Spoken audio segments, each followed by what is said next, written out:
The next assignment we're going to talk about is the comparative analysis memo. Comparative analysis memo is going to be something that builds upon the module on literature reviews. It is a smaller and more digestible version of the type of thing you might do for a literature review, but really more targeted and focused around what would be maybe more applicable if you were either an evaluator in the public sector or giving a briefing on literature that you have reviewed to somebody in a senior leadership position that is helping with developing an evaluation or something to that degree, as opposed to literature reviews, which tend to be a little bit more of an academic exercise. But the fact of the matter is, the principles and information that you learn about literature reviews will apply and translate to this memo. This will be later on in the semester, you'll have this due. So we'll talk a little bit about that so you understand what's expected of you. So the comparative analysis memo, there is both an assignment on Canvas where you'll be able to submit the memo when you have completed it. And there's also a number of example memos. So I've provided a few different examples for you to work from.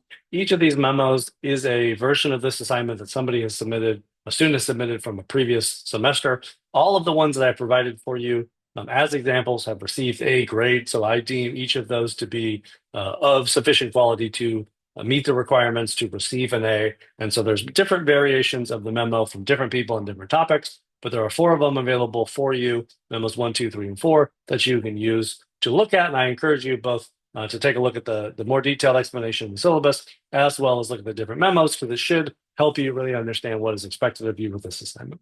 So the purpose of the memo assignment is to really enhance your ability to understand evaluation research by evaluating two different peer-reviewed journal articles on related topics, and then critically evaluate the methodologies of these articles and synthesize this information. Right? The way literature reviews work in general is that you, as an expert in a particular domain of study, will have read the published academic literature, peer-reviewed journals, books, things of that nature on a specific topic, and then synthesize and discuss what is known about the particular topic, right? So researchers tend to look for patterns and relationships in the world around them, and then support those relationships through hypothesis testing with data and evidence. And when they find something, more often than not, it gets published someplace, right? So we read published literature to know what relationships exist between things like political party and voting, right? Or between economic activity and unemployment and what have you. Right. And as there is more literature in that field, we read that information. And so we can talk about what is known, what is unknown, what are the differences between what people have found or not found, the differences in the research methods that people have employed to do studies in that field, and those type of things. And specifically, once you get to become a very well-experienced researcher, you might also be able to then critique and evaluate what is good and bad and better ways to do things of that nature, right? This is a much more simple version of that, and we're going to ask you to find two published peer-reviewed articles, ideally evaluations, or two articles on a similar topic for you to read and summarize and discuss both the findings, the methodology, do a little bit of critique, do a little bit of identification of strengths, synthesize and compare and contrast, and then obviously the primary goal is to help you then learn things from other research that can help you design and justify the design for your own evaluation proposal.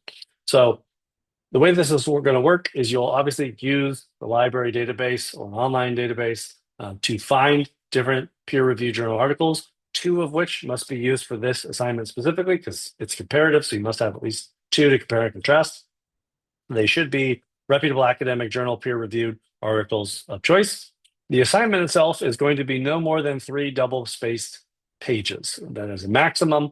That excludes an APA references section. So you should obviously have citations in text, but you should also have a references section. It should mostly just be 2 APA appropriate citations. That will be a 4th page. That does not count towards the page limit. You don't need a title page or anything like that. It should just be the memo itself, and you can see from the examples what that looks like. You'll submit the assignment on a PDF via Canvas. So the expectation, obviously, is to consider, for this assignment, the goal for you to execute is to read after you have found 2 articles, read both, right?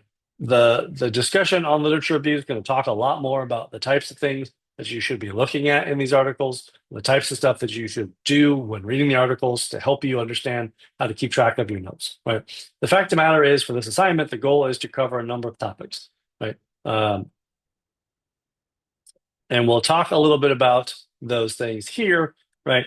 But first and foremost, right, in terms of the grade, presentation organization is key, right? It's a short memo. You need to have everything, right, formatted, font, punctuation, grammar, all of the typical graduate student things. That is part of the key element of the assignment, right? That's 4 points out of 5 of the criteria, right? Secondly, there's going to be a summary section. I'm going to ask you for both of these articles somewhere in your memo to summarize what the findings of the articles are. In addition to the findings, you're also going to be asked to summarize the methodology. This is a research methods class. Ideally, you should be spending more time talking about the methodology than the findings, right? An evaluation that studies, right, for example, using the Chen article. The Chen article was an evaluation of a Taiwanese garbage reduction program in the 1990s that looked at whether this new policy in the Nifu community would work to reduce trash production, and ultimately found that the program did nothing besides result in people storing their garbage for a day and then having a higher volume the following day, right? You could do an even shorter version of that, but that is just a simple summary of what the article is about, right? It doesn't require much more than that. You're not trying to convince and prove to me that you read all of the article by telling me so much that your summary is more detailed than the article itself. Okay, the fact of the matter is, I want to be able to know what the findings were.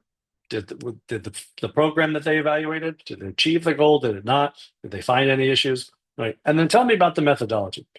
What was the measurement? What was their data collection strategy? When did the study take place or where? Right. That is summary information. The whole point of this memo, however, is not just to tell me that you read it and tell me what the article says, right? The next section is going to be a critique. Right. Once you get through the semester and you'll have learned more and understand more about research methods, you should be able to look at the research design that was chosen and see if there's anything about it you think could be improved upon, right? Someone that looks at like a job training program and does an evaluation to say, does this program help people earn a greater income as a result of participation? If their evaluation was a 14-day period, it's pretty easy for someone who's maybe not even that great of a research methods person to say, I don't really think people's income is going to change in just 2 weeks. That seems like too short of an amount of time for a research design to study something like this, right? 14 days might be enough of a change for someone's COVID severity symptoms to improve, right? If you're in a hospital, you're getting medicated and treated, 14 days go by, you should hopefully have improved by that point if the medication is working, right? Changing how much money you earn from employment in the course of 14 days is not going to happen, right? That is a methodological critique that would be justified to say, I don't think a 14-day period was appropriate for something tackling questions of employment and income from employment in an evaluation, right? So you have a little bit of opportunity to critique the methodology that is chosen, right? Additionally, there should be things about the methodology. Again, this is all peer-reviewed published literature, so it shouldn't be riddled with problems. It should be good in some ways, right? And so extensions and applications ask you to find things that you like about the research. Some articles are going to have some things you like and maybe things you don't like. The second article may have different things you like and things you don't like. Right? The fact of the matter is, borrow from that other work. This is what researchers do, right? They build upon the research of others to design their own new studies. You, as someone who has to build a proposal for your own evaluation, should be able to say, I found 2 articles that evaluate job training programs. Or let's say, for example, I have 2 articles that are looking at a nutrition evaluation of different programs. Both of them use a survey that the FDA has created that looks at dietary habits and evaluates somebody's eating habits and comes up with a numerical score. Both of those different evaluations at different times by different people use that same measurement scale. It seems to be a measurement scale that is appropriate and applies to the same type of program that I am proposing an evaluation for. I think this is a strong measurement strategy, and as it's used by both of these different authors, I think this strategy is both good, and I recommend that this measurement strategy should be the same measurement strategy or the same survey questionnaire I plan to use for my evaluation. That is an example of an extension and application where you can say, I think this is something good. I found something good in one or both of these articles that is common or similar. Maybe they each use a different measurement strategy. You might want to say they're both good. This one does one thing, this one does a little bit different. I think this second one is a little bit more applicable to my program, and that's why I'm going to prefer this one to the other, right, for my measurement strategy as well, right? So that is the extension, the application piece. The last part of what's going to be asked of you is to synthesize the articles. You really don't have to do a ton of this, right? But the point is that you're supposed to be doing a comparative analysis. You're looking at two different things. Don't write a page and a half about one article, stop, write another page and a half about a second article, and look for no commonality or differences between the two, right? The fact of the matter is, with literature reviews, you're supposed to understand a lot about the literature in the field so that you can synthesize and talk about a field of study, right? I'm not asking you to learn a ton about an entire field of study for this assignment. I'm asking you to understand thoroughly two different articles that are similar in such a way that you can speak about them, how they're unique, how they are different, where they have similarities, where they differ, and speak to that, right? That is the point of the comparative analysis. Don't just speak to one article and summarize, critique, and then move on, right? I'm not asking for a ton of this, but obviously somewhere in your discussion, you should say, this article uses surveys. This article also uses surveys.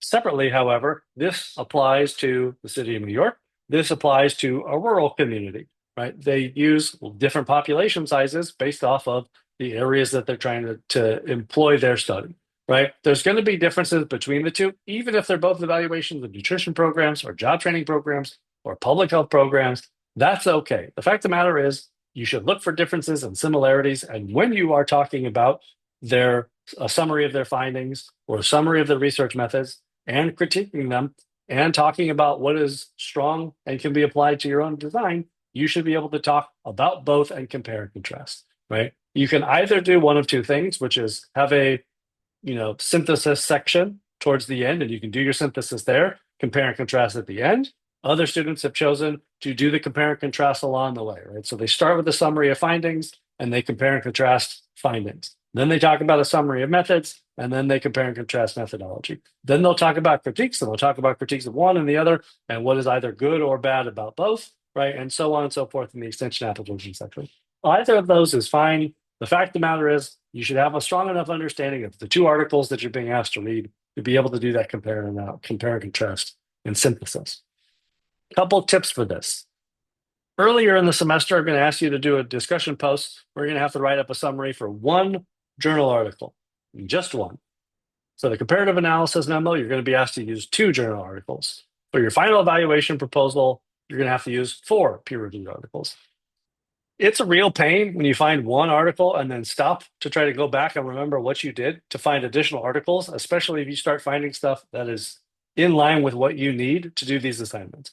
I highly recommend when you start doing that first discussion board post, if you find one article, keep searching. Try to find 4 or 6 or 8 articles that might be useful so that you can save them all and you don't have to go back and do that whole library research process all over again. If you don't do that when you find your first article, that's fine. When you do this article, don't just grab 2 and call it a day because you're going to be far along into the semester. I highly recommend you find 4 or 5 or 6 because you're going to need at least 4 for the evaluation proposal. Some of them can be not so great, right? But use the abstracts. You only really have to read the abstract to say, is this an evaluation? Does it sound like an evaluation of a program that's like my program? If so, save these articles for later. And I'm going to use 2 that sound the best for right now, right, to do this assignment. But I don't have to go back and keep finding additional ones later because you're essentially just wasting time for yourself. Another tip, like I said, it could be a standalone section. It could be a compare and contrast throughout the memo. In my experience, those that are stronger are the ones that do the compare and contrast throughout the rest of the narrative. I've seen it done well both ways. I just more often see stronger memos that do the compare and contrast throughout the memo itself. Use the insights to strengthen your own evaluation. When you do your evaluation proposal, you're going to be asked to both describe the design that you've come up with and justify why you think it is appropriate. The best and strongest way to justify the decisions you make for your evaluation design is to use other literature that exists and to say, these are commonplace patterns of research design in this field of study. I am borrowing and using and leveraging the research of these other people to make my own design, right? If anything, I would say that is one of the more important things to actually gain out of this assignment, is to find stuff that helps you shape your own designs, that you don't have to come up with something on your own. And I would say that's probably the one area on this assignment that most people fail to do more often than not. They will typically always do a good job of summarizing the findings. Oftentimes, they will provide too much summary on the findings at the expense of the summary of the research methods. If you're going to spend too much time doing summary, do it on the research methods, not on the findings. They will then often spend a lot of time on summarization. They'll usually do a decent job getting into the critique. And then sometimes they'll do a pretty good synthesis, and they will often look over identifying strong things from the articles and then talking about what those things they want to use for their own research design. Don't do that. That is the whole point of this assignment, is to say, right, if you're writing this a memo to me, let's say I'm the chief data officer for LA County. We've been asked to do a public health evaluation, and I say, I need you to go out, find some articles, and write me a summary about what type of evaluations are happening in this field, and tell me what the differences between different people's approaches are, and tell me what common design capabilities are out there that look good that we could use to build our own evaluation here at LA County. Right? This memo is basically that. I'm asking somebody as a researcher to go out and look at, in this case, just two, right? But I may ask someone to go find multiple articles and come back and say, give me a short and succinct summary of the research that you have found, what their evaluation designs were, what you think was bad about them that could be improved upon, and tell me what was good about them that we can use. Because I have to build my own design for our program here in LA County. I don't know where to start. You can tell me what you find from these articles that looks good that we should use and fits our program here. Right? That is the primary goal. So look at the assignment details in Canvas. There's definitely a little bit more information in the syllabus for you. Look at the examples. Certainly, they're all good examples. They're all a little bit different, but that absolutely can help. Review the rubric in detail. This is how I'm going to evaluate this assignment, and it talks through the different sections. Look at the excellent category. All of what is described in the excellent column is what you need to strive for to be able to get a perfect score on this assignment. Note, right, the language specifically, right? I don't ask in the summary section for an extensive and long summary. I ask for a clear and concise summary of both articles, highlighting main points and methodology. People will lose points if their summary is too long or doesn't provide a concise summary or doesn't address both articles or the methodology and the main points, right? So use the rubric to help shape what you need to do, and you should be on a fine path with the examples to be able to do a great 3-page comparative analysis memo.